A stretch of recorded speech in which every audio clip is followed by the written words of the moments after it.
Welcome to the show. Welcome. This is Susan's Kitchen, and today's show is really just touching on us weaning mums. Us mums and the things that we go through when we have our babies. What are the issues? What are the issues with us, when we have the babies? What's happening? Are we cooking still, or do we forget about cooking? Do we breastfeed, or are we not doing that? I've got two guests with me in the studio today. I have Elizabeth and Florence with their little babies. Thanks very much, ladies, for coming. Thank you. Thanks very much. Can you introduce the babies to us?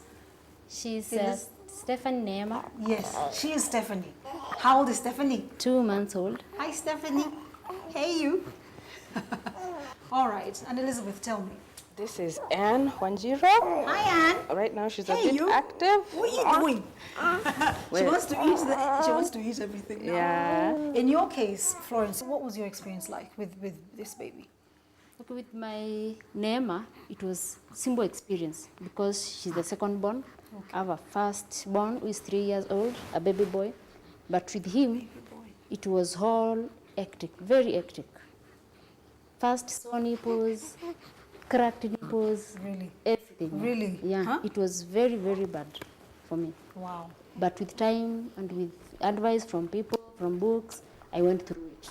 I see. And Elizabeth, would you say this almost the same thing for your baby? quite Your first baby? My first baby, who's right now 2 years, was a bit different.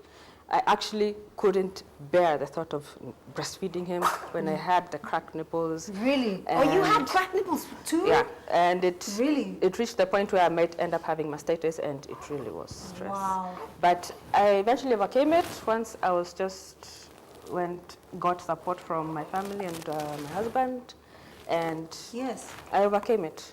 Yes. Naturally. Yes. Yeah. Yes. So now, second time round with baby number two. Second time round was 10 times easier, isn't Yeah. it? You know what to Yeah. do. You're not freaking out and No. going crazy. No. You just fit in. You feel this is what you want. Yeah. Yeah. Here you go. Bas, don't cry, okay? Sit with me. Sit with me. Have you seen signs in her that she wants to wean? She's all nibbling her tongue, sticking out her tongue. She fascinates when I eating. She's Watching you. Yeah. Watching you. She Yeah. tries to imitate when I move my mouth. So looked at her, I was like, maybe she needs to Yeah, start. those are signs. Yeah. Yes. What kinds of things? You mentioned to me, Florence, that you're a nutritionist. Yes. Tell us about weaning. What do you think? What's the way to do it? What's the way to do that? The right way to start weaning a baby once they attain the age of 6 months is to start with cereals. But now these cereals, you have to put them in, you have to add like baby milk to make the thickness very light. Light. Then as you continue, you increase the thickness. Once they get used to that thickness, then you can come to the fruits which we so much like to give our babies. Yes. But then the fruits, you don't give more than one fruit at a time. You give different fruits or different dates. Then you watch the reaction. Of a baby. Yeah. Oh, is it? Because when you give more than one, maybe they react on one. They will have an allergy. And then you won't know which fruit that your baby is. Because you've mixed them. Yeah. And then another reason why we introduce the fruits after the cereals. Fruits have different flavors. We are introducing fruits and vegetables. They have different flavors. It is at that time that your baby now is also developing the different flavors. That's why we are introducing one at a time. At a time. That's around 6 to 7 months. Okay. Once a baby attains the age of 8 to 9 months, then you can come to meats and eggs. What about for yourselves in terms of foods and eating right? What did you do? Did you do that whole jahe thing? They tell you eat in jahe, breakfast, lunch, and dinner. I did the jahe thing. My mother had it almost every that's day crazy. beside my bedside. Are you serious? Yeah. Huh? And it was mashed with ripe bananas. Was it? So can you just imagine?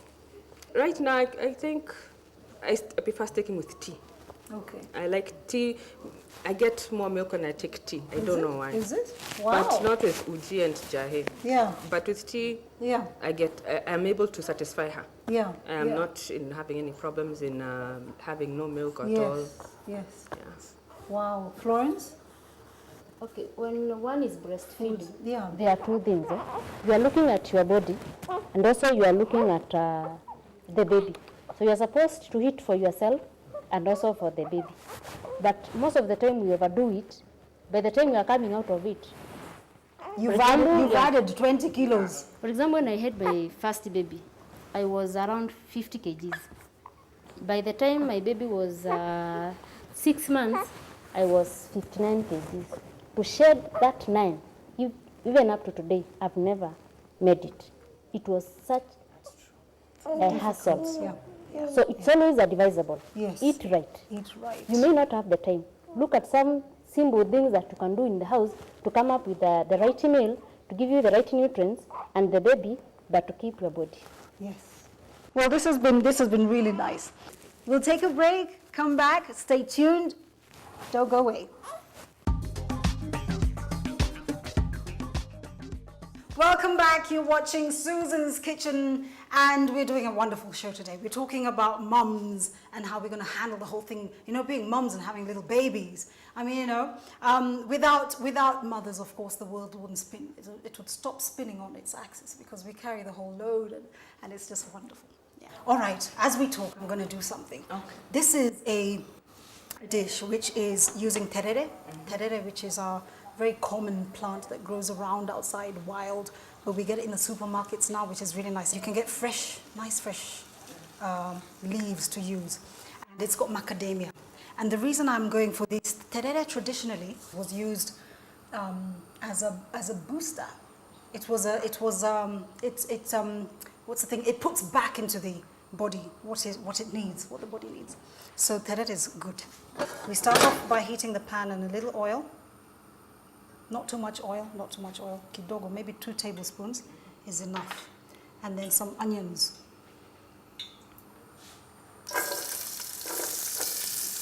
I remember when I had my baby, just not sleeping. You don't sleep.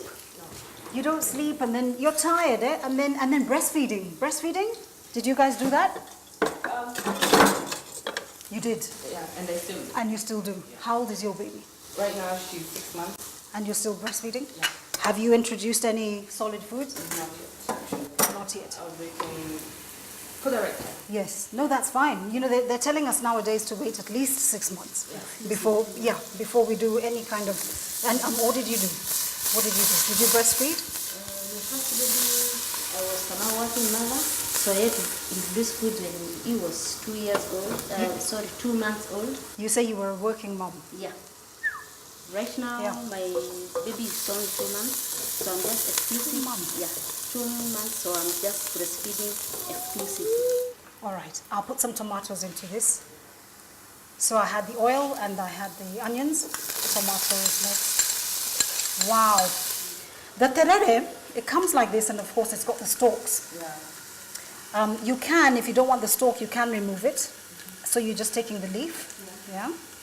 I don't mind, I take the whole thing. I eat the whole stalk. Because when it cooks, it softens. Yeah.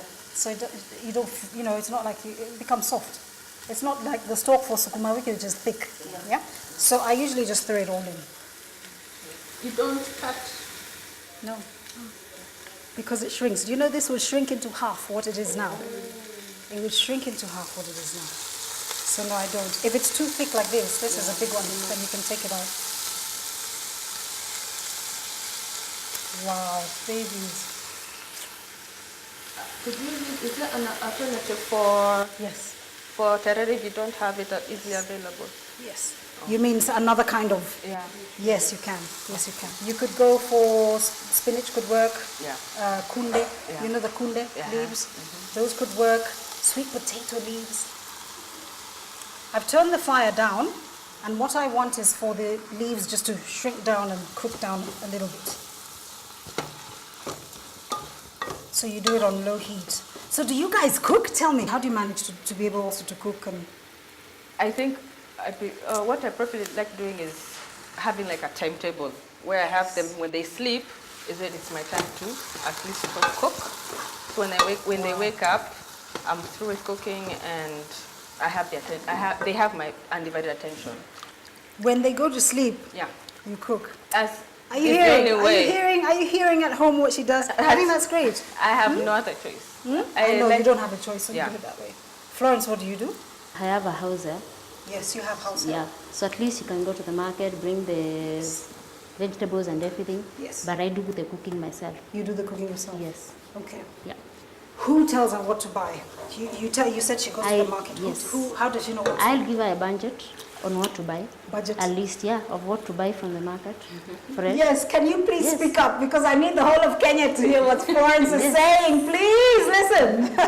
Yeah, I have to write Say it a again. Say budget it. Hmm? of all things that I need for my kitchen. Then give them to the house girl. She has to bring what I have ordered. And then I'll do the cooking myself. Yes. That's the way it should be, people. House help is wonderful because, I mean, you know, they do assist, and a lot of us can't do without them, you know, and that's great. But you've got to give instruction. You've got to give instruction, isn't it? Yes. Yeah. Now, the terere has sort of, you know, softened and cooled down, come down a little bit. I want to put in some milk into this. All right, some milk. It's very dry. I hadn't put in any liquid before, so it's good. And then a little pepper.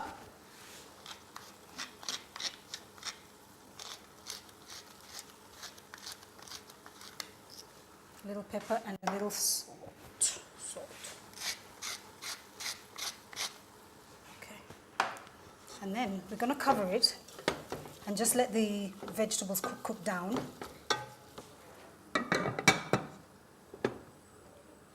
The fire is sort of a little medium-low, so it doesn't burn.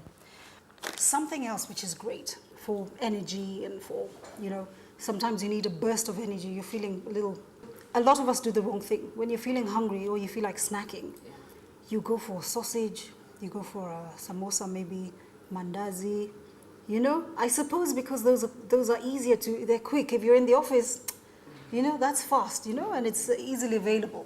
But it's wrong. You can do it once in a week, and maybe you can have a mandazi, you know, but not every day. These are the wonderful, great snacks that you can do. This is Nutfields macadamia nuts. Macadamia nuts are the big, you know, do you guys know them? Yeah. That's them. And these are locally grown, and these guys are local, and I think it's wonderful. These ones, they do something they're called dry roasted and unsalted. So very nice for if you don't want salt or for when you're doing something for baby. That's nice, because of course we don't want to feed our babies too much salt and sugar. Okay, I want to grind them.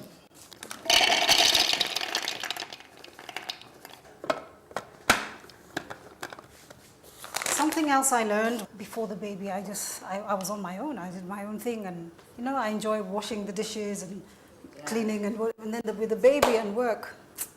So I got people to help. But one of the things I found is excellent in the kitchen is to buy things like this which help you, you know, which make your work easier in the kitchen, so we're not getting too tired. Yeah. I want to chop them. Yeah.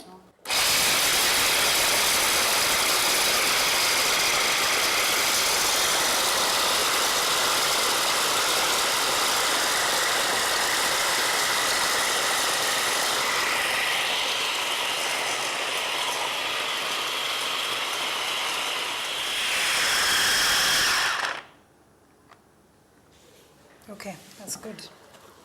I wanted it quite sort of just a rough chopping. Now, once you chop your macadamia nuts, you put them in here, and you let them just put it on low fire and just let that cook together. It smells nice. All right, and you can put in as much as you like, but it's really just for texture and the flavor. It gives it a very nice nutty flavor. Taking a break, don't go away. I'm going to show you how to do some other 2 things for babies, little babies, sweet little babies.